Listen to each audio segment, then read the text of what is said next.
Salut à tous, on se retrouve ce soir et on va parler du FC Barcelone. On revient sur ce match du côté de Valence, Valence contre le FC Barcelone.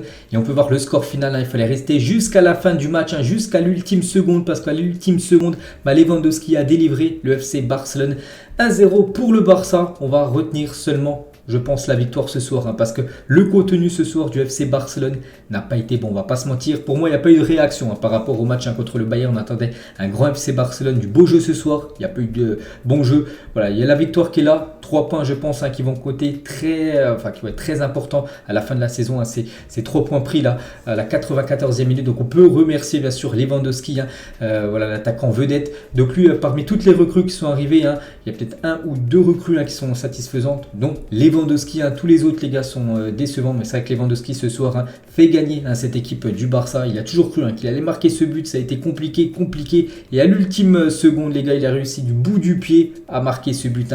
Félicitations à Robert, sinon le Barça aurait concédé le match nul. Pourtant le Barça, pour moi, a quand même un peu plus dominé cette équipe de Valence. Je vais vous montrer pourquoi, parce que d'après les statistiques, pour ceux qui n'ont peut-être pas vu le match bien sûr, donc le Barça a déjà plus de possession de balle, 68 pour le Barça, 32 pour l'équipe de Valence. Les tirs, 13 pour le Barça, c'est pas mal, 13 tirs, 3 pour Valence. On se dit voilà, c'est un attaque-défense le match, trop d'occasions du Barça et tout. Non, globalement ça n'a pas été ça la donne du match, ce qu'on a ressenti, parce que si on regarde, nous, ce qui est important, c'est les tirs cadrés, parce que tu peux tirer du rond central et ça te compte une frappe en tir, si tu tires hors cadre, et c'est les tirs cadrés qui sont importants. Donc 2 tirs cadrés de Valence, 2 tirs cadrés seulement du Barça, 13 tirs, seulement 2 tirs cadrés. Donc beaucoup de problèmes d'efficacité, mais sur une de ces 2 frappes cadrées, le Barça a réussi à la mettre au fond grâce à l'attaquant polonais. Donc comme j'ai dit, on retient surtout la victoire, parce que dans le jeu, il y en a encore beaucoup qui ont fait peur ce soir. Le Barça fait peur. On attendait, comme j'ai dit, une réaction, on attendait un grand Barça, on attendait de voir du jeu, on attendait une équipe qui allait dominer cette équipe de Valence. Il y a la domination parce qu'on regarde les statistiques, mais dans le jeu, on reste un petit peu sur notre fin. Il y aurait eu 0-0, ça n'aurait pas été un scandale. Pour moi, Valence, les gars, elle mérite quasiment son match nul. Il y a 1-0, donc tant mieux. Pour le Barça, bien sûr, ça fait 3 points de plus, ça recolle directement à l'équipe du Real Madrid. Mais ça fait peur de le contenu. Il reste 3 matchs avant la Coupe du Monde. Il faudrait essayer de gagner ces 3 matchs et repartir, je pense, sur d'autres bases, en gros, dès janvier, dès la reprise de la saison. Sinon, la saison va être compliquée là, si le Barça déploie le jeu qu'ils ont déployé là, lors des derniers matchs, que ce soit ce soir, que ce soit contre le Bayern, que ce soit contre l'Inter Milan, où ça faisait peur, cette équipe Blaugrana. Donc voilà ce que je pense, bien sûr, du match. Mais il y a peut-être une satisfaction ce soir, c'est Lewandowski. Il y en a beaucoup qui sont passés à côté de leur match. On se demande encore pourquoi il y en a, ils commencent toujours titulaires dans cette équipe. Tiens, on va parler. Attends, tout d'abord, je vais vous montrer quand même le classement, les gars, rapidement, avant de passer aux notes de l'équipe. Donc le Barça, du coup, premier. Le Barça revient sur le Real Madrid, comme j'ai dit. C'est le seul point positif de la soirée, c'est que le Barça prend les 3 points, mais le contenu, pour les amoureux de football, les amoureux de beaux jeux, on reste sur notre fin ce soir. Ça n'a pas été un énorme Barça. Moi, je me faisais un petit peu chier. En plus, 0-0 jusqu'à la 93e minute. Tu te dis, tu passes ta souris, tu n'as pas vu un but et tout. Heureusement qu'il y a eu ce but quand même en fin de match, pour donner un peu de joie. Mais le contenu a été mauvais. Mais le classement est bon, parce que le classement actuellement, c'est le Barça qui est en première position, 31. Le Real Madrid a un match en retard. Il joue demain contre, je crois que c'est Girona, je crois. C'est l'avant-dernier. Pour l'instant, le Barça est leader du championnat espagnol, au moins jusqu'à demain. Et c'est ça le seul point positif, on va dire, de la soirée, avec certainement Robert Lewandowski, parce qu'il y a eu pas mal de mauvaises nouvelles. On pense aux blessures, on pense au contenu, tout ça du jeu. Donc le seul point positif, comme j'ai dit, les gars, c'est les 3 points. Et on va passer à la compo de départ. Donc une compo comme d'habitude en 4-3-3. Donc il change souvent comme Xavi ces derniers temps. Donc là, il nous a mis du Baldé à droite. On sait que Baldé est plus, son poste est plus à gauche, donc il a commencé à droite. Jordi Alba a commencé titulaire. Busquets, on ne sait pas ce qu'il y a, c'est une relation d'amour entre Busquets et Xavi pour que Busquets soit toujours titulaire. Il a été de nouveau titulaire. Le brassard pour Busquets, on a l'impression c'est le cadre vraiment de l'équipe, alors que encore ce soir, ça n'a pas été un énorme Busquets, même pas du tout. Donc voilà, après il a mis Fati, les gars, à la place de Rafinha, même Ferran Torres. Voilà, qui n'ont pas commencé titulaire. Fati voulait du temps de jeu, il en a eu, il n'a pas été bon, on en parlera tout à l'heure d'en dessous. Fati. On commence avec Ter Stegen les gars, donc c'est simple, je me souviens voilà, des stats de Valence les gars, c'est 3 tirs, 2 tirs cadrés, aucun but. Donc Ter Stegen a fait 2 arrêts ce soir, donc je lui mets une note de 6, voilà, bon il n'a pas eu grand chose non plus à faire ce soir, donc un clean sheet pour lui, encore un clean sheet en Liga. Son équipe s'impose grâce à Lewandowski en fin de match, donc je lui mets une note de 6, voilà, c'est compliqué à noter le gardien, un match satisfaisant, il n'a pas pris de but, félicitations au gardien allemand. On passe à Jordi Alba les gars, donc Alba a commencé titulaire, je lui ai attribué la note de 5 les gars, voilà 5, j'ai trouvé Alba comme on peut voir là ces derniers temps, pas trop offensif, c'est vrai que c'est plus le Jordi Alba d'il y a quelques années, qui c'était une mobilette sur le côté avec cette relation aussi très spéciale qu'il avait avec Léo Messi à l'époque. Maintenant il est beaucoup plus calme, beaucoup plus on va dire défensif, et nous ce qu'on aimait avant de Jordi Alba c'est qu'il apportait énormément le danger devant, surtout avec tous ses centres qui mettaient en retrait pour Messi ou même pour les autres joueurs du Barça. Mais bon voilà, pour son match ce soir ça reste quand même il mérite quand même la moyenne parce qu'il y a des autres joueurs à côté de lui en défense qui ont fait peur ce soir. Donc Alba pour moi ça mérite 5 pour sa prestation. Ce soir pas plus, voilà, parce qu'on sait qu'il peut faire mieux malgré qu'il a quand même un âge avancé. On sait qu'il a beaucoup d'expérience et il peut aider un peu plus son équipe que ce qu'il a porté ce soir. On passe à Eric Garcia. Déjà Eric Garcia est sorti à la 43e minute. Blessure, donc en espérant que ce soit pas trop grave. Normalement je note toujours les joueurs qui jouent au moins de mi-temps, 43 minutes, bon voilà, on va quand même le noter les gars. Donc Eric Garcia pour son match, pour les 43 minutes qu'il a joué les gars, une note de 4, ça mérite pas la moyenne. Il fait flipper Eric Garcia, déjà les relances, il y en a une, deux qui sont parties directement, il tente une transversale, c'est bien, mais bon ça part directement en touche, ça touche même pas un collègue, un coéquipier à lui. Puis même défensivement, tu sens qu'il fait peur. Ah oui, j'ai oublié qu'il avait pris un carton jaune, il avait pris le bras d'un nageur, je sais plus c'était qui le genre de Valence, il l'a pris, tout ça, c'est des fautes. C'est des fautes. En plus, il est à 30-40 mètres du but, ça sert à rien de prendre un carton jaune. En plus, c'est un carton jaune qu'il a pris très tôt dans le match, donc tu te pénalises. Tu sais que si tu refais une autre faute un peu rude, tu prends un deuxième jaune et c'est rouge. Et là, tu pénalises totalement ton équipe. Donc, Eric Garcia n'a pas été bon ce soir, il mérite une note de 4. Donc, j'espère juste pour lui que sa blessure n'est pas trop grave. On va juste noter celui qui l'a remplacé, parce que lui également, j'ai la mi-temps, une autre mi-temps, donc la deuxième et les 3 dernières minutes de la première. Donc, c'est Marcos Alonso. Donc, Marcos Alonso, depuis son arrivée, je ne l'ai jamais trouvé satisfaisant. En gros, je ne l'ai jamais trouvé convaincant ou fiable. Vraiment, il fait peur. Marcos Alonso en défense. Une note de 4 également pour Alonso sur ce qu'on a vu ce soir. Voilà, c'est pas. On attendait beaucoup plus. Je me souviens quand il était à Chelsea, les gars, c'était un joueur serein, tout ça. Je sais pas, il hésite, il est hésitant, il fait un petit peu flipper. Marcos Alonso. Après, c'est mon ressenti. Peut-être que vous l'avez trouvé bon ce soir. Bon, je pense pas, parce que ceux qui ont regardé le match, je pense que vous êtes du même avis que moi. Donc 4, Eric Garcia, 4, Marcos Alonso. On passe à Jules Koundé.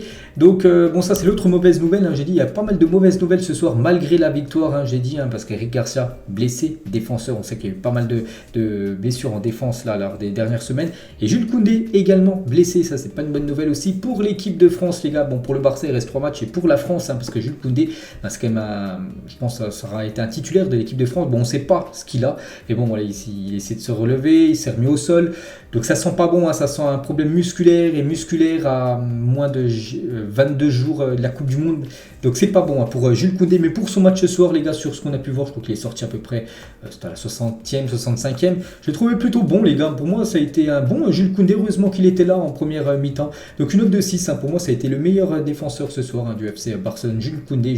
J'espère que sa blessure n'est pas trop grave, parce qu'il va pénaliser bien sûr pour le Barça pour les 3 derniers matchs. Bon, après s'il est blessé, c'est comme ça. Et aussi pour l'équipe de France, parce que en tant que Français bien sûr, j'espère le voir dans la liste de Deschamps. Donc sinon sur son match ce soir, heureusement qu'il était là. Jules Koundé, lui, et Lewandowski, pour moi c'est vraiment les 2 recrues du dernier mercato qui répondent présents. Mais voilà, toutes les autres recrues qu'il y a eu lors du dernier mercato ne sont pas au niveau des attentes bien sûr du FC Barcelone. Koundé a fait son match, donc on peut le féliciter. Bon rétablissement à lui. Je vous dirai demain ou après-demain les gars la nature de sa blessure. Donc voilà. On passe à Baldé les gars, Alejandro Baldé. Sur son côté gauche, sur son côté droit, parce que je dis côté gauche, que j'ai tellement l'habitude, pour moi que c'est c'est un défenseur gauche, donc il joue tout le temps à gauche. Donc ce soir, il a commencé défenseur droit. Donc son match ce soir, c'est la même note que Alba. J'ai mis 5 Alba, je mets exactement la même note que pour Baldé, une note de 5.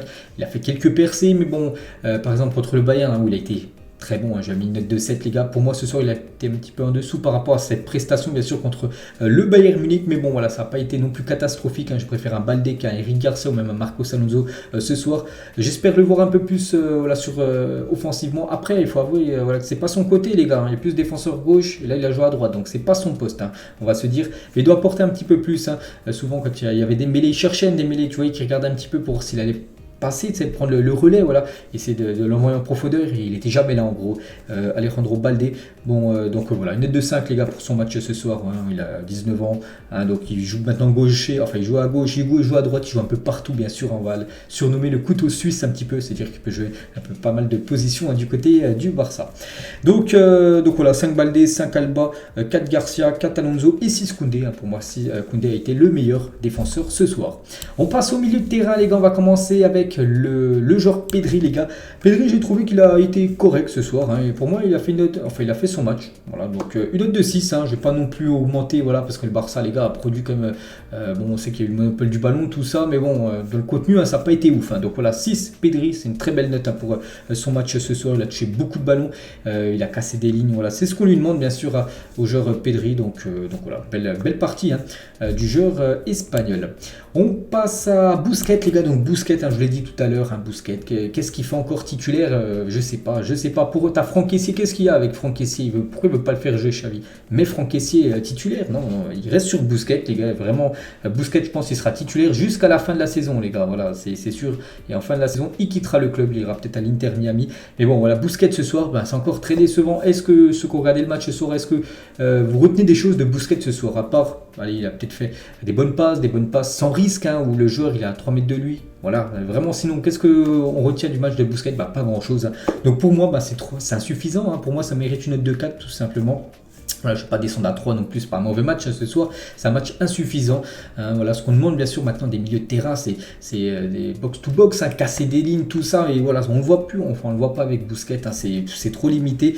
Donc heureusement ça passe ce soir vu qu'il y a la victoire au bout, mais par exemple on peut voir des matchs contre le Real Madrid, hein, contre le Bayern, quand il a commencé titulaire, bah voilà, tu fais pas le poids, hein, contre les autres milieux de terrain. Donc 4 Busquets, donc voilà. Frenkie de Jong les gars, Frenkie de Jong, donc la moitié des deux, donc 6 Pedri, j'ai mis 4 Busquets et 5 Frenkie de Jong, match moyen de sa part, hein. Pas 4, pas 6, voilà. Il a été au-dessus de Busquets, il a été en dessous de Pedri. Il a touché également des ballons, il a essayé de casser quelques fois les lignes, hein, ce que Busquets n'a pas du tout fait une seule fois ce soir. Donc voilà, une note de 5, hein, pour Frenkie de Jong, qui n'a pas fait non plus un énorme match, mais bon, il n'a pas fait non plus un match dégueulasse. Donc je trouve que c'est un match moyen de sa part. On finit avec la triplette en attaque. On va commencer avec Ansu Fati. Donc Ansu Fati, hein, déjà il se plaignait. J'avais vu une info avec Jorge Mendes, son agent. Il avait dit à la direction du Barça, voilà, qu'il voulait jouer plus. Sinon, il menaçait le Barça de quitter le club, hein, dès janvier. Voilà, s'il n'avait pas assez de temps de jeu. Mais le problème, c'est que ce soir, bah, il a du temps de jeu. Et ce numéro 10, hein, j'ai l'impression depuis qu'il a pris le numéro 10, hein, du côté de Barcelone, même via la télé tout à l'heure, j'ai l'impression que c'est un trop gros poids sur ses épaules. En gros, ce numéro 10, cet ancien numéro de Léo Messi, et ben depuis, Fati, les gars, il ne fait pas des bonnes prestations. Il n'a pas été bon ce soir. Les deux ailiers n'ont pas été bons ce soir. Une note de 3, les gars. Je ne sais pas si je suis méchant ou dur. Pour moi, c'est un mauvais match d'Ansu Fati. Il a eu pas mal en plus de situations de frappe, toutes hors cadre. Hein, qu'est-ce qui s'est passé? Même pas une frappe cadrée. Vraiment, Ansu Fati, il y en a où il est peut-être à 8-9 mètres, hein, du gardien, à côté. Voilà, incroyable. Donc une note de 3 les gars. Fati, hein, c'est vrai qu'il va avoir du temps de jeu, mais bon, il faut qu'il soit bon, hein, parce qu'il y a quand même une énorme concurrence à ce poste d'ailier gauche, hein, parce que Lewandowski et Dembélé, on a l'impression quand même que c'est des titulaires indiscutables. Et sur ce poste d'ailier gauche, il y a du Ferran Torres, il y a du Rafinha qui peuvent jouer. Depay, hein, pourra bientôt jouer aussi ce poste, hein, bien sûr, même malgré qu'il est numéro 9, on peut le décaler à gauche, hein. Bon, il est blessé actuellement. Donc voilà, Fati, les gars, il a eu sa chance ce soir. Pour moi, il n'a pas saisi, hein, cette chance. Une 2-3 les gars, hein, pour Ansu Fati. On va passer à Dembélé. Donc Dembélé également, une 2-3. On va pas se mentir les gars, Dembélé n'a pas été bon, malgré que pour moi, je pense, un titulaire indiscutable de cette équipe. Donc Dembélé, comme je dis, hein, c'est soit tout On se souvient contre Bilbao, 3 passes D, 1 but, je lui ai mis une note de 10 sur 10. Il avait fait un match exceptionnel, ou soit c'est quasiment rien, ou il passe à côté de son match. Et ce soir, il a passé à côté de son match. Ousmane Dembélé, beaucoup de pertes de ballon. J'ai l'impression que Dembélé, il durcit au niveau dribble. En fait, j'ai l'impression qu'il veut trop dribbler en fait, les adversaires avant. Bon, il driblait, mais il driblait.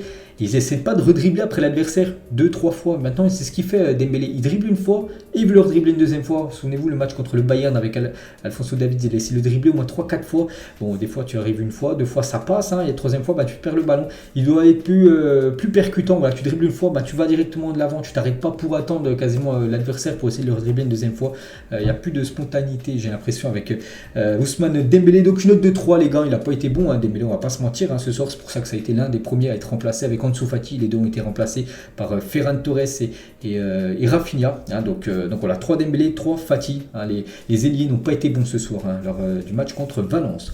Et on finit avec, pour moi bien sûr, l'homme du match, vu que c'est l'unique buteur du match, c'est celui qui sauve le FC Barcelone. C'est pour moi quasiment, on peut le dire, la meilleure recrue du dernier mercato. En première position, je mettrais Koundé en deuxième meilleure recrue du dernier mercato. Donc Lewandowski, les gars, il y a cru, j'ai dire. Donc avec ce but en toute fin de match, donc il sauve le Barça d'un triste match nul. Donc le Barça prend les 3 points. Xavi, Laporta, tout le club, tous les supporters peuvent remercier bien sûr Robert Lewandowski pour ce but en toute fin de match. Donc une note de 7 les gars pour Lewandowski, bien sûr, bon match de sa part. Bon, pas non plus augmenter sa note parce que voilà, c'était compliqué également pour lui, mais bon, avec ce but ça donne la victoire et bien sûr il a une très belle note, une note de 7, Robert Lewandowski, donc félicitations à lui. Et juste, tiens, on peut noter juste Ferran Torres, les gars. Ferran Torres, qu'est-ce qu'il nous a loupé à la 80e à peu près, où il est tout seul. Qu'est-ce qu'il fait Ferran Torres? Je l'ai dit depuis le début qu'il est arrivé en janvier dernier. J'ai jamais senti ce joueur, il n'a jamais été convaincant. Peut-être un match, il va sortir un gros match, mais faire des régularités, 3-4 matchs d'affilée en étant bon, c'est jamais arrivé avec Ferran Torres. Et ce soir, l'immanquable, heureusement que Lewandowski met ce but en fin de match. Loupé de Ferran Torres, t'as pas le droit, les gars. T'as le droit en amateur, tu joues en 8e division, ok. En première division, au FC Barcelone, t'as pas le droit de louper ça. Alors, en attaquant, t'as pas le droit. En plus, t'as pas beaucoup d'énormes occasions dans le match. T'en as une comme ça, t'as pas le droit d'être tout seul et de la louper tout simplement. Donc Ferran Torres, voilà, c'est très très compliqué, surtout vu le montant qui a été déboursé pour ce joueur. Et Rafinha aussi. Rafinha, il n'a pas fait une entrée énorme, mais bon, il est décisif, vu que c'est lui qui fait la passe D pour le but de Lewandowski. Rafinha, donc voilà. Concernant les attaquants, c'est qu'il y en a beaucoup qui font peur. À part Lewandowski, les autres, c'est trop brouillon, c'est trop irrégulier. Même Dembélé, les gars, comme j'ai dit, c'est tout ou rien Dembélé. Donc voilà. Donc voilà les gars, ce que j'avais à dire ce soir concernant ce Valence-Barça. J'espère que ça vous a plu. J'espère que vous êtes du même avis que moi sur ce que j'ai pu ressentir sur cette rencontre. Allez, moi je vous laisse les gars. Bonne soirée à vous. Et nous on se retrouve demain tout simplement. Allez, ciao à tous.